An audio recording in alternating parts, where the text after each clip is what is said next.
And I'll start with a quote by Dr. John Dee, the Elizabethan sage. "I have from my youth up desired and prayed unto God for pure and sound wisdom and understanding of truths natural and artificial.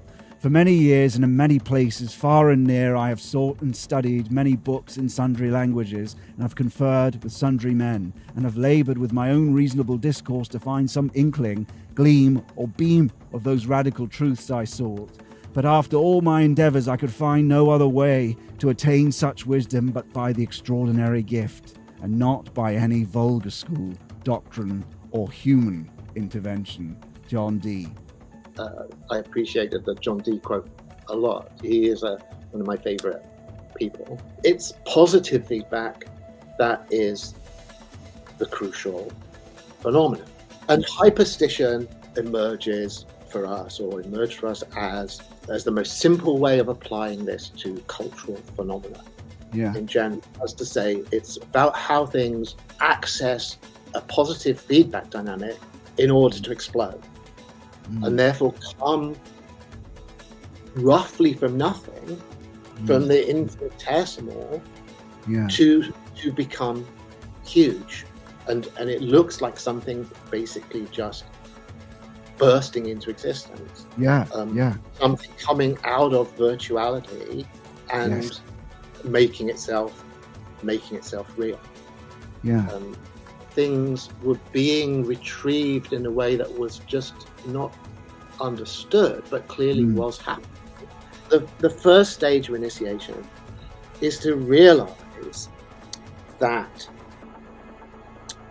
there is a fundamental structure of illusion in which we are enmeshed.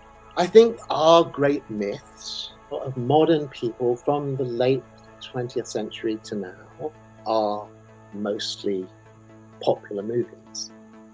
And I think there's two that are hugely important in shaping the basic mythological structure of people's thinking, and which are the first Terminator movie and the first Matrix movie.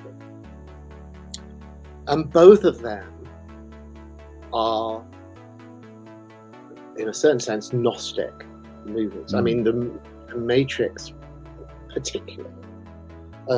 So obviously we have this language of red pills and blue pills completely circulating, freely now. I think it's a reference point for everyone. To take the red pill is to see that everything that you had thought was authoritative reality was an extremely fine-grained structure of illusion. When you go back, to the Book of Revelation, in their technology, the metaphor, let's say for that, was in the apocalypse, in Revelation. The universe disappears as if a scroll is rolled up. That's the technology they have for that thought, that Gnostic insight, that what you had thought was reality is actually something written on a scroll that is rolled up, and then you're somewhere else. You've crossed over out of the Matrix. If I was choosing, I would be better to say into the Matrix, but whatever. We've gone from kind of computer simulation, video games. These are all we now have accessible as kind of metaphorical engines for this Gnostic thought. In the first century, they had scrolls, but it's basically the same. But none of that, it seems to me, is wrong or a problem. I mean, it was helpful to be able to think of the brain as a telephone exchange, and then it's helpful to be able to think of it as a computer switching system and a neural network. And I mean, these things are all positive, and they allow people to think things that were difficult to think before. And so I think the Matrix movie, it's got huge problems, but I think the point is everyone understands it, everyone's seen it, everyone knows how to use the language. And in that sense, everyone has access to this basic Gnostic myth. But of course, they think, as probably if it's a fiction, that it's a movie, that it's not serious, and that the world isn't ultimately like that. That it's not really true, people think, that we are enmeshed in a fine-grained system of illusion or simulation. But I think they're wrong. I think we manifestly are, and so that's the initiatory role of eloquent miracles, is to persuade people. It's to take the red pill. Is to persuade people that actually everything they think is real is a simulation. And it's not even just a narrative. Of course, what we're also talking about here is what Heidegger and various people were doing. It's also trying, and it is what we need now, is a radical breakout from the Cartesian brain, from the modernist worldview, closer to this primordial being, closer to this outside than we are now, right? It's the indeterminacy between those things of primordial or sacred space, really. Would you? Yeah. What do you think of that? Yes, I mean, I think, among other things, they had the mysteries. So, I mean, everyone in the ancient world thought that oracles and prophecies were real. I think, the oracles of Delphi, the fact that there was prophetic communication was something that people thought was, of course, true. So what could be seen from sort of inside the system as a process of radical amplification is obviously open to this other frame of interpretation as something ingressing into the system. Something that just was not there comes in, arrives, and what that looks like is phenomenon is of this amplification process, this takeoff, expansion, explosion. But you're seeing something arrive that wasn't inside before and now is.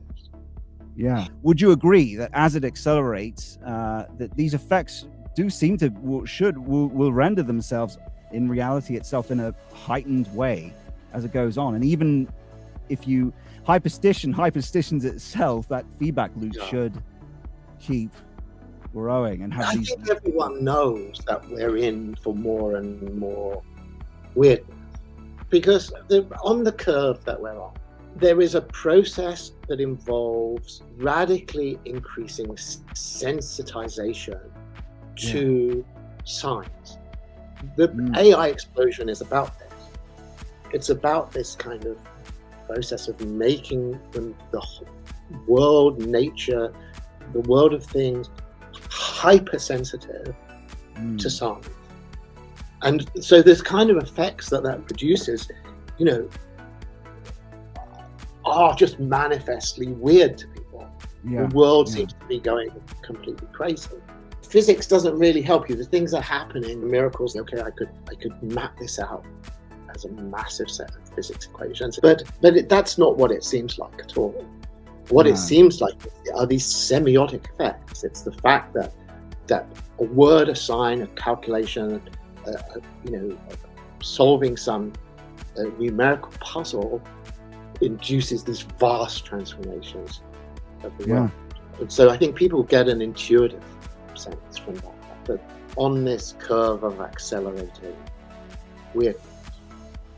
Yes, and it seems that if people want to confirm it for themselves, there are a lot of people that just, look, this is just one practice. The I Ching is one of them, and it's something you can confirm for yourself as something that's incredibly strange and outside the logos and the known that we think of things, yet it somehow has these effects. I'm not going to describe them for you. You just have to do it yourself. All I can do is recommend people who are extremely rigorous, like you are yourself, Nick. You're extremely rigorous people like yourself, like taking it in a series of steps. Like once you have convinced yourself that you're in the matrix, which is hard. I mean, I don't think anyone can easily do it, even if intellectually they see it. It's everything about your the way your brain works is struggling against it. So even if you think, I know this is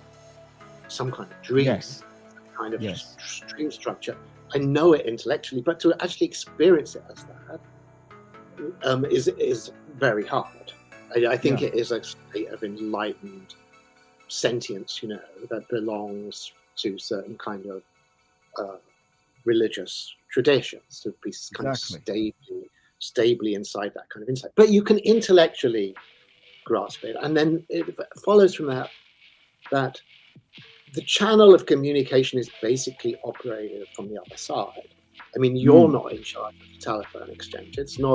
You're not deciding how it works. You're not setting up the code.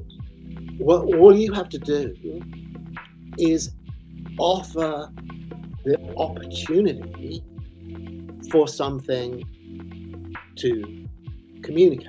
And that's what all the things that you're talking about are. They're channels, people use the I Ching. They're giving something the opportunity to transmit information. Yes. And I Ching's a very nice example because the information is so constant with packets of binary code. And from that, you can have sensible expectations, which is that you're going to just get randomness. Yeah. And if you don't get randomness, then you have at least the effect of communication. Something simple as the I Ching, again, it's for people that are stuck in this matrix, which is very simply has been talked about by many philosophers, and it's a matrix of our own making. I think people can understand that, is that our very knowing of being has given form to how we're stuck with seeing being. I mean, that's pretty simple. It seems pretty simple for people to understand that.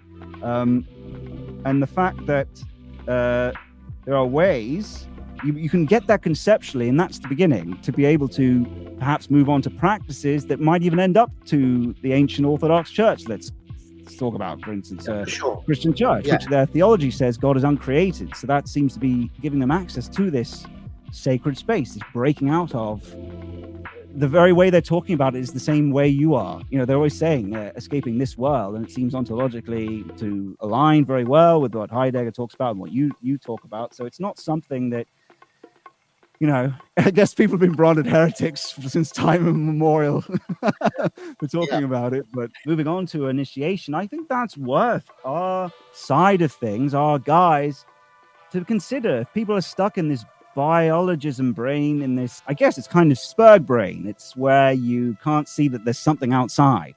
There are practices that one can engage in. I mean, something from outside could just kick the door down. I mean, that's something that could happen. If I'm trying to go a little bit woo and say, look, what do I feel I'm being told? Or if I'm, to the extent I'm being, I'm sensitive to a certain kind of guidance, or, something saying you're going off the track here, you're losing something, you're forgetting something. What is that something? That something is always to do with underestimating the importance of retrochronic effect. If you're serious about the notion that there is a progressive, an overwhelmingly dominant, exclusively dominant, progressive direction to time, that is the great fabric of the illusion. There's no more fundamental structure to illusion than that particular assumption about the working of time. It's very, very hard to let go of that at all. You can sort of see intellectually perhaps sometimes that it's not like that, but everything about your brain and everything about the culture, all the systems that you're embedded in are trying to kind of pull you back into the progressive nature of time. And by progressive, I just mean going forward, from cause to effect. The future is caused by the past, boom, boom, boom, boom. But that is not right. That is not how time really works. And if you think that's how time works, then of course the way you address the kind of question that you're raising is going to be different. Because if this process that we're witnessing phenomenologically in the matrix, to use that term, if that process hasn't come out of the past, but has at least equally and even perhaps more importantly come out of the future, there's no point worrying about whether it's going to be stopped. It can't be stopped. It can't be stopped. It can't be stopped because it's not come out of the past. It's not something that's come out of the past and you can stop happening. It's come out of the future, so it hasn't been stopped. It hasn't been stopped. And holding on to this is really hard. I'm not great at holding on to this at all. I mean, and when you don't hold on to it, you get lost and you start getting much too upset about these things that you're saying, like obstacles and barriers and control systems and all of this stuff that is seeming to impede things. It gets really annoying, and it's possible to get very cranky about it. But ultimately, it's Maya. It's illusion to get cranky about it. You're just getting lost in something confusing because time is not the sort of thing that allows these kind of arrivals to be stopped. You can't stop something if it's not coming out of the past. It's not like you can just say, let's stop this thing being. Let's make it that this thing isn't real. No, it's too late. We're not in that world anymore. We're not, that door is open. Pandora's box. And so we're in a world where we're dealing with these things, these beings, if dense acausal retrochronic effect has taken place, and this is now our reality, and it's just silliness to kind of pretend that that's not where we are. But if that is such an eventuation, is it wise for people on our side to insulate themselves from these effects, perhaps by reaching or initiating into these religions or practices or whatnot that would give them more access to this sort of thing? You've got Orthodox Christianity on the rise. So what do you think of that? You have to try and leverage reality. The task is to maximize participation. And so how do you maximize participation? And you've laid out a whole range of options. And I think people are exploring all of these options. There's no doubt, it will happen. What is it exactly? We have work to do, I mean, but it's not going to be less than apocalyptic. Like, again, if we can go back to the Matrix movie, he takes the red pill, and then you cross over, and you're like a body, still looks like you're emerging from some kind of pod. It all, in a certain sense, falls apart. It's like it totally gets the fact that what is going to be out there is something completely beyond our imagination, and then it tries to imagine space and time still work basically the same way. All the basic structures of the world we know are just reproduced on the outside. And I think that this is idolatry. It crosses from being rigorous transcendental critique, even with a kind of Hollywood skin, to being idolatry. And it becomes idolatry because it imagines something much too concrete, much too empirical, much familiar, beyond what we can see. And so this is what I think we're talking about. We have this apocalyptic horizon, and we want to be as sort of cautious and thoughtful and subtle as we can be in venturing beyond that horizon, or we just do idolatry because it closes down the possibilities of it. Yeah, it's a it's not an philosophical icon. It doesn't open you like a symbol does or an icon does to the transcendent truths. Is that if you try to, the more we try to articulate it in Logos, the more it actually cuts off the possibility of perhaps gaining some insight from it itself. That's why it's an idol, right? Yeah. And because of that, it screws with our participation in some way. Well, I suppose one way of just even giving the helping hand, I suppose, is the I Ching I mentioned earlier. One, I suppose, I very cautiously would say is that Bernardo Kastrup had mentioned his theory about, I'm not recommending anyone do DMT. It's removing the matrix, so to speak. And this, what he believes is the ground experiential unit is of mind at large is open to this eternal. And that sort of makes sense if you look at what people come back with, what they describe as their experience. Not to say what it looks like or anything and be idolatrous, just as a tool to say, well, hang on. Basically, the brain is a filter more than it's a productive theatre. We should understand it as basically screening stuff out from us. They had a stronger connection to it. So, I mean, I see people attack you as if it's this anti-human position. It's just not that at all. It's completely misunderstood, where it assumes sort of machine worship, where it's actually it's about the unknown. It's about the outside.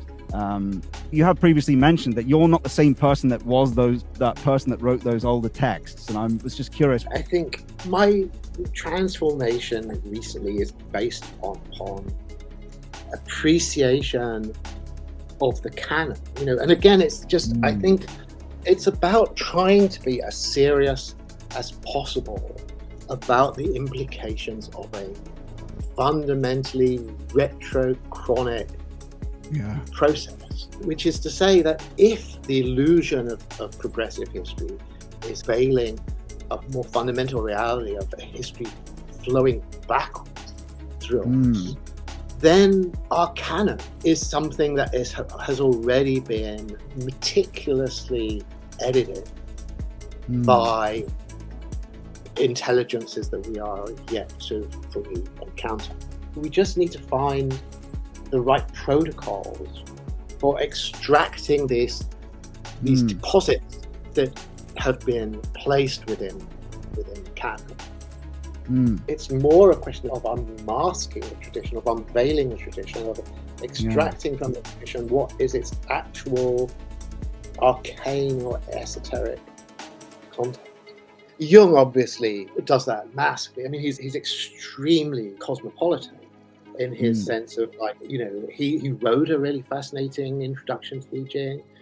Excellent. He was very interested in Tibetan Buddhism. Truth is perspectival. Without radically separating himself from his own religious tradition, he certainly reached out, as far as he was concerned, to these other ones.